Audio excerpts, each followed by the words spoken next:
Al-Hikam Pasal 2. Syahwat dan himah. Tajrid dan kasab.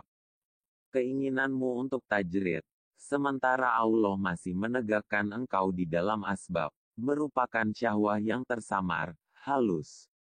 Dan keinginanmu kepada asbab, pada saat Allah sudah menegakkan engkau dalam tajrid, merupakan suatu kejatuhan dari himah yang tinggi. Syarah.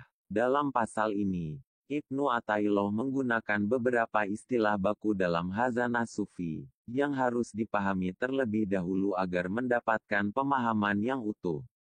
Istilah-istilah itu adalah tajrid asbab, syahwat dan himah. Tajrid secara bahasa memiliki arti penanggalan, pelepasan, atau pemurnian. Secara maknawi adalah penanggalan aspek-aspek dunia dari jiwa, nafs, atau secara singkat bisa dikatakan sebagai pemurnian jiwa. Asbab secara bahasa memiliki arti sebab-sebab atau sebab akibat.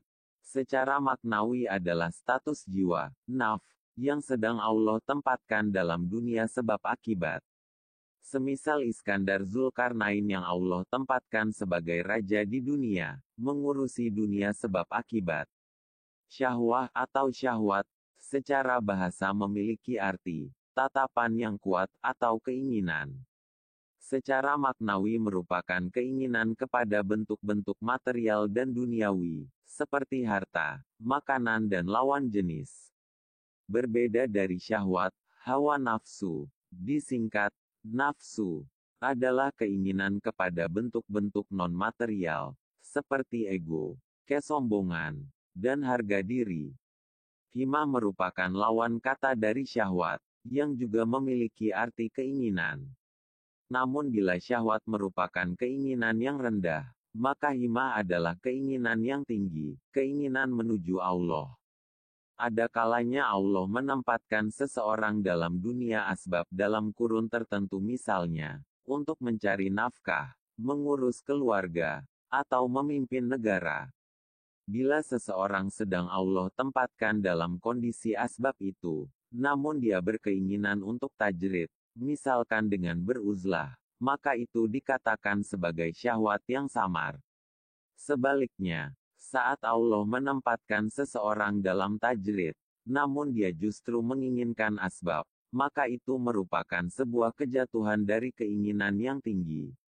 Inilah pentingnya untuk berserah diri dalam bersuluk, agar mengetahui kapan seseorang harus tajrid dan kapan seseorang harus terjun dalam dunia asbab.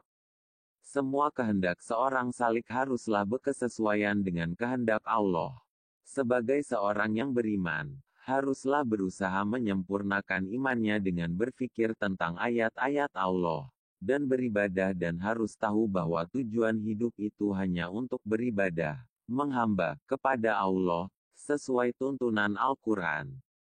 Tetapi setelah ada semangat dalam ibadah, kadang ada yang berpendapat bahwa salah satu yang merepoti, mengganggu dalam ibadah yaitu bekerja, kasab. Lalu berkeinginan lepas dari kasab, usaha dan hanya ingin melulu beribadah. Keinginan yang seperti ini termasuk keinginan nafsu yang tersembunyi, samar, sebab kewajiban seorang hamba, menyerah kepada apa yang dipilihkan oleh majikannya.